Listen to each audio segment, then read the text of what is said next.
காஞ்சிபுரம் வடக்கு மாவட்டம் குன்றத்தூர் வடக்கு ஒன்றியம் மௌலிவாக்கம் திமுக சார்பில் தமிழ் புத்தாண்டு மற்றும் பொங்கல் திருநாளை முன்னிட்டு குன்றத்தூர் வடக்கு ஒன்றிய கழக செயலாளர் வந்தே மாதரம் தலைமையில் திமுகவினர் அனைத்து கிளைகளிலும் கழக கொடி ஏற்றி ஏழை எளிய மக்களுக்கு இனிப்புகள், உணவு, பொங்கல் பரிசுகள் ஆகியவற்றை வழங்கி பொங்கல் திருநாளை வெகு விமர்சையாக கொண்டாடினர்.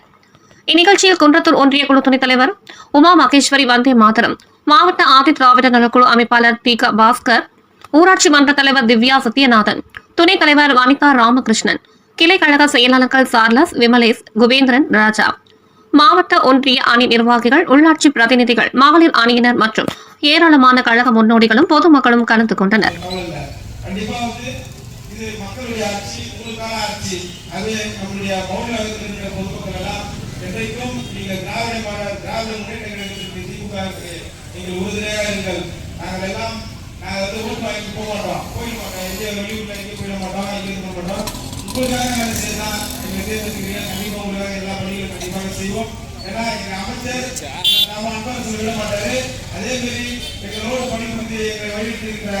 மாவட்ட ஊராட்சி தலைவர் படப்பையா மனோகர் அவர்களும் விட மாட்டாங்க.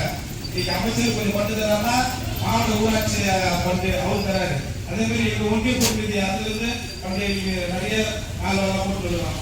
அதனால நீங்க மக்கள் நம்முடைய மௌலிவாக்கம் ஊராட்சி சேர்ந்த பொதுமக்கள் நீங்க என்றைக்கும் வந்து நீங்க திராவிட முன்னேற்ற கழகத்திற்கு ஆதரவாக இருந்து வருகின்ற 2020 சட்டமன்ற தேர்தலில் உங்களுடைய திராவிட மடபுல மாண்புமிகு தளபதி அவர்கள் அறிவிக்கின்ற வேட்பாளரில் உங்களுடைய அண்ணன் வெற்றி பெற்று நீங்கள் ஆதரவாக இருக்க வேண்டும் என்று கேட்டுக்கொண்டு மீண்டும் ஒரு முறை உங்களுக்கு எல்லா வருகையாளர்களுக்கும் நன்றி தெரிவித்து மீண்டும் ஒரு முறை உங்களுக்கு எல்லாம் கை கொண்டு தமிழ் புத்தாண்டு மற்றும் பொங்கல் திருநாள் நல்வாழ்த்துக்களை தெரிவித்துக் கொண்டு வாய்ப்புக்கு நன்றி கூறி விடுகிறேன். நன்றி.